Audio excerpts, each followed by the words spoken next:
नमस्कार दोस्तों, स्वागत है आपका एक बार फिर से हमारे YouTube channel study with triple A में। फ्रेंड्स, आज मैं फिर से ICMR के बारे में ही बात करने वाला हूँ। ICMR ने 1/5/2020 यानी कि 1 मई 2020 को एक डेटा रिलीज़ किया है, एक इन्फॉर्मेशन रिलीज़ की है, जिसमें उसने उन कंपनियों का डेटा रिलीज़ किया है जिसे उसने परफॉर्मेंस इवोल्यूशन में एक्यूरेट पाया है। उसका जो एवोल्यूशन किया था यानी कि कोविड-19 के डिटेक्शन के लिए अब उनसे हम किट्स जो है वो परचेज़ कर सकते हैं। उनका एवोल्यूशन हुआ था, उसमें कॉमर्शियल किट के लिए उनका रिज़ल्ट जो है वो सेटिस्फैक्ट्री है, इसलिए ICMR में उन्हें अप्रूवल दे दिया है। इस अप्रूवल में उसने 21 कंपनी को शामिल किया है।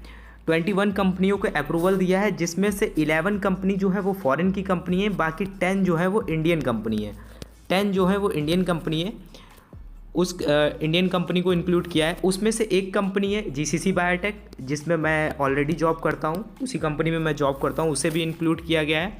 तो चलिए बात करते हैं। उसने जो है performance evolution of commercial kit for SARS-CoV-2 के लिए अप्रूवल दिया है। तो ये इसको SARS-CoV-2 क्यों बोलते हैं, इसके बारे में पहले थोड़ा सा जान लेते हैं। तो चलिए आगे बढ़ते हैं। एक ऑर्गेनाइजेशन है जिसको बोलते हैं international committee on taxonomy of virus यानी कि ICTV।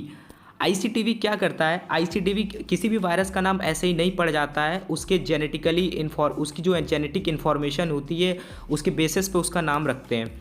तो आइए देखते हैं ICTV का काम क्या होता है, थोड़ा सा जान लेते हैं। उसके बाद में मैं आपको बताऊंगा जो 21 कंपनीज़ हैं को जो फॉरेन और इंडियन, उसकी लिस्ट जो है उसके बारे में भी बताऊंगा, कौन कौन सी कंपनियों को अप्रूवल दिया गया है डिटेक्शन किट्स के लिए वहाँ से। और वो जो भी है ना वो real time PCR based kits हैं।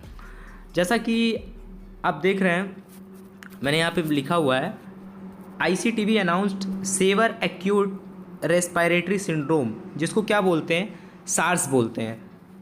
इसका पूरा नाम क्या हो जाएगा? SARS-CoV-2। इसका पूरा नाम अगर देखें तो क्या हो जाएगा? Severe acute respiratory syndrome corona virus 2।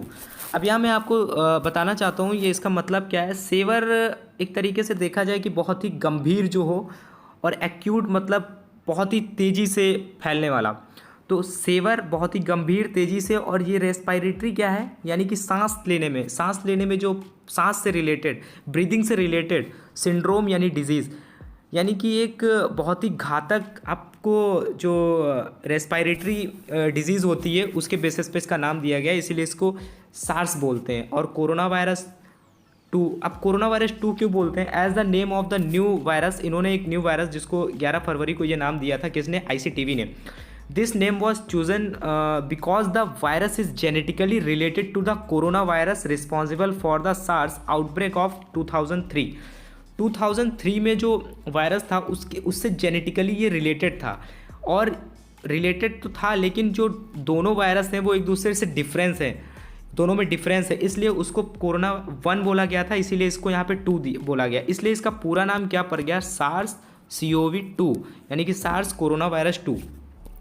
अब बात करते हैं, इसके थ्रू जो डिजीज़ होती है उसे हम बोलते हैं कोविड-19, और इस जो वायरस है इस डिजीज़ के लिए जो रिस्पॉन्सिबल वायरस है उसका नाम है SARS acute respiratory syndrome corona virus 2।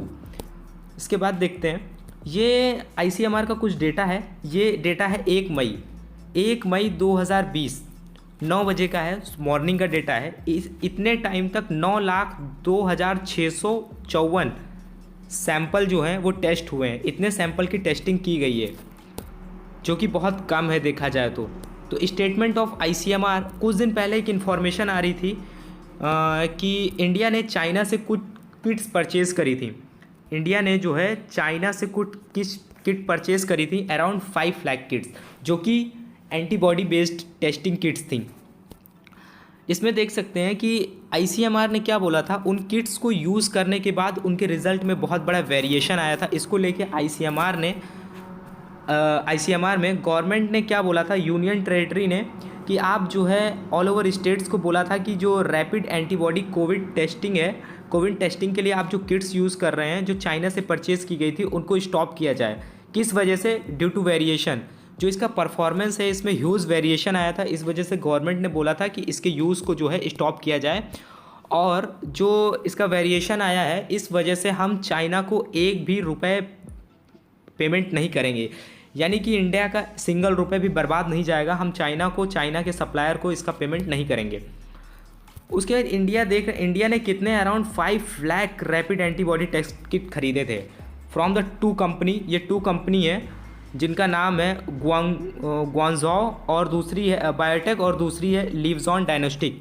दोनों कंपनियों के जो सप्लायर हैं उन्हें पेमेंट नहीं किया जाएगा, ऐसा गवर्नमेंट ने बोला था। उसके बाद 1 मई को आईसीएमआर ने अपनी ऑफिशियल वेबसाइट पे एक इन्फॉर्मेशन डिक्लेयर की है। वो इन्फॉर्मेशन क्या है? वो performance evolution of commercial kit for detection of SARS-CoV-2 RNA by real time PCR, यानी कि जो कोविड जो वायरस है उसके डिटेक्शन के लिए, उसके आरएनए के थ्रू उसके डिटेक्शन के लिए जो किट का अप्रूवल दिया है कॉमर्शियल कंपनी को, कॉमर्शियल किट्स के लिए, तो जो है वो रियल टाइम बेस्ड है, रियल टाइम बेस्ड किट है। तो उसमें मैंने जैसे कि बताया आपको 21 कंपनियों को इंक्लूड किया गया है, और जिसमें से 10 कंपनी जो है वो इंडिया की है, बाकी कंपनी जो है वो फॉरेन की है। अब जो वैलिडेशन हुआ है वो सारा जो हुआ है आईसीएमआर इंस्टीट्यूट के थ्रू हुआ है, जिसमें 45 रियल टाइम PCR किट्स को इंक्लूड किया गया है, और जो वैलिडेट हुई हैं किससे? आईसीएमआर वैलिडेशन सेंटर से, और उनको जो है सेटिस्फैक्ट्री पाया गया है, इस वजह से उनको अप्रूवल दे दिया गया। अब उसमें कौन कौन सी किट्स हैं देखते हैं। तो ये डेटा है, ये मैंने ऑफिशियल वेबसाइट से लिया है, ये ऑफिशियल वेबसाइट से मैंने डेटा लिया है, ये कोई फेक डेटा नहीं है। जिसमें ये देख सकते हैं आप, एक तरफ क्या है, ये सीरियल नंबर दिए गए हैं 21, ये कंपनी के नेम दिए गए हैं और जो नेम ऑफ किट दिया है, और एक तरीके से उनका जो बैच नंबर बोलें या कैटलॉग नंबर बोलें, सेम है। ये किट्स के नेम है, जिसमें आप देख सकते हैं, जिसमें मैंने ये येलो जो मेंशन किया है ये सारी इंडिया की कंपनी है, रेस्ट ऑफ द कंपनी जो है वो फॉरेन की है। तो इसमें आप देख सकते हैं माई लैब है, ह्यूवेल लाइफ साइंस है, उसके बाद मेडसोर्स ओजोन बायोमेडिकल है, हेलिनी बायोमेडिकल चेन्नई ये है। इसके बाद आ जाते हैं बायोजीनोम इंडिया है, बायोजीनोमिक्स इंडिया है। इसके बाद IIT दिल्ली को इंक्लूड किया गया है, कोसरा डायग्नोस्टिक को इंक्लूड किया गया है, और लैब केयर डायग्नोस्टिक को इंक्लूड किया गया है, और ये साथ में उसके किट्स के नाम दिए गए हैं। इसके बाद ये पॉक्ट सर्विस प्राइवेट लिमिटेड, और उसके साथ ये GCC biotech India private limited, मैं इसी कंपनी में जॉब करता हूँ। काफ़ी खुशी की बात है कि इस कंपनी को भी इसमें इंक्लूड किया गया है। ये कंपनी जो है कोलकाता में है। बस ये इन्फॉर्मेशन आपको मैं शेयर करना चाहता था। उम्मीद करता हूँ आपको हमारी इन्फॉर्मेशन अच्छी लगी हो। अगर अच्छी लगी है तो प्लीज़ मेरे चैनल को सब्सक्राइब कर दीजिएगा, और हो सके तो ज़्यादा से ज़्यादा मेरे वीडियो को शेयर करिएगा। Thanks, have a nice day.